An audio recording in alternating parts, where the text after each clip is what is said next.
नए सुंदर आभूषण पहनाए, वस्त्र पहनाए।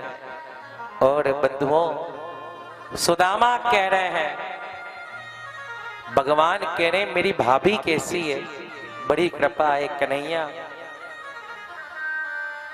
अच्छा एक बात बता,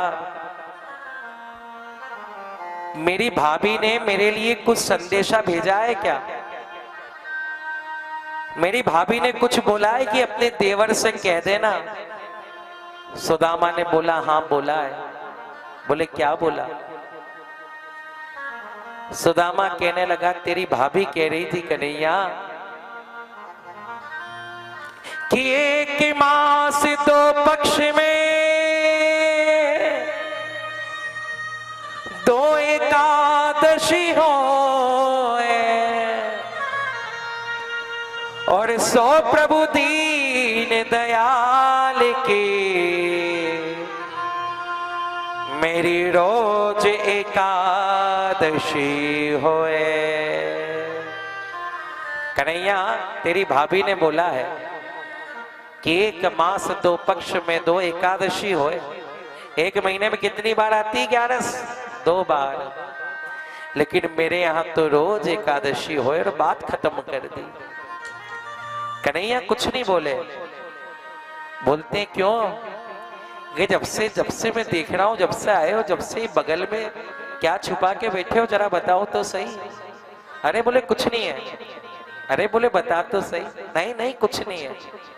शर्माने लगे कि इतना बड़ा आदमी इसको कैसे खिला दूं।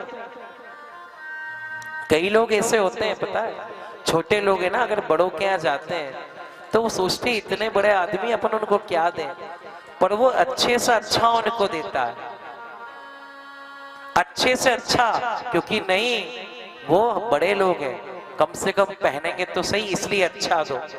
और पता है वही बड़े लोग अगर छोटों को देते हैं ना तो बोले इसको उतना ही दो जितनी इसकी औकात है। बोलो राधे राधे।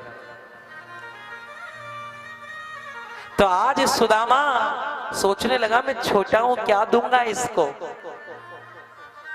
जब ये सोचने लगे, बार बार प्रभु पूछ रहे क्या है क्या है, इतनी देर में तो भगवान ने एक झटका सुदामा को दिया और बगल से पोटली छीनी। अरे वाह! जैसे खोल के देखी तो क्या देखते हैं, मेरी भाभी ने मेरे लिए चावल भेजे। ओ हो। और जैसे ही वो चावल की पोटली खोली, भगवान ने उसी समय एक मुट्ठी चावल लिया और एक मुट्ठी चावल प्रभु खा गए। बंधुओं मैं आपसे पूछता हूं, आज मैं आपसे पूछता हूं, 2 मुट्ठी चावल प्रभु ने खाए, 3 मुट्ठी चावल प्रभु ने खाए। मैं आपसे पूछता हूं, मगर मैं आपको बोलूं ले खा ले प्रसाद है, और आपको अगर मैं चावल दूं तो आप बोल दोगे गुरुजी कच्चे हैं हम नहीं खाएंगे। ये कच्चे चावल है गुरुजी हम नहीं खाएंगे, पेट दुखेगा। बस ये अंतर है आप में और भगवान में। हमें हर जगह व्यवस्था चाहिए। कौन खा सकता है? 1 मुट्ठी 2 मुट्ठी 3 मुट्ठी कच्चे चावल कौन खा सकता है? भगवान कहते मैं खाऊंगा मेरे भगत के लिए। वो भगवान है। और जैसे ही भगवान ने खाए, 1 मुट्ठी चावल खाने के बाद भगवान ने मन ही मन सुदामा को बोला, सुदामा सुने, जा जाके भाभी को कहना, भाभी तेरे देवर ने एक संदेशा दिया है। क्या संदेशा है? तेरे देवर ने संदेशा दिया भाभी कि भाभी सुने, अरे होनी थी सो हो गई, अब ना ऐसी हो। भाभी होनी थी सो हो गई, अब ना ऐसी होए। और भाभी तेरे भवन में रोज द्वादशी होए। अब तेरे भवन में एकादशी नहीं होगी, तेरे भवन में रोज 12 ही 12 होगी, द्वादशी द्वादशी होगी, द्वादशी। और उस दिन से मेरे कन्हैया जो चावल खाने लगे कि उनने 11 को भी चावल खाना बंद नहीं करे। जाओ जाकर देख के आओ जगन्नाथपुरी के अंदर, आज भी प्रभु वहां पर चावल ही खा रहे हैं। क्यों? ये मेरा सुदामा लेकर आया था, इसलिए मैं 12 महीने चावल खाऊंगा। आज भी प्रभु चावल खा रहे हैं। एक मुट्ठी में एक लोक का राज्य, दूसरी मुट्ठी में दूसरे लोक का राज्य दे दिया। और आज सुदामा कहने लगे विदा करो। भगवान ने उसी समय सुदामा को विदा किया। बंधुओं, सुदामा जब घर चल दिए तो क्या देखते?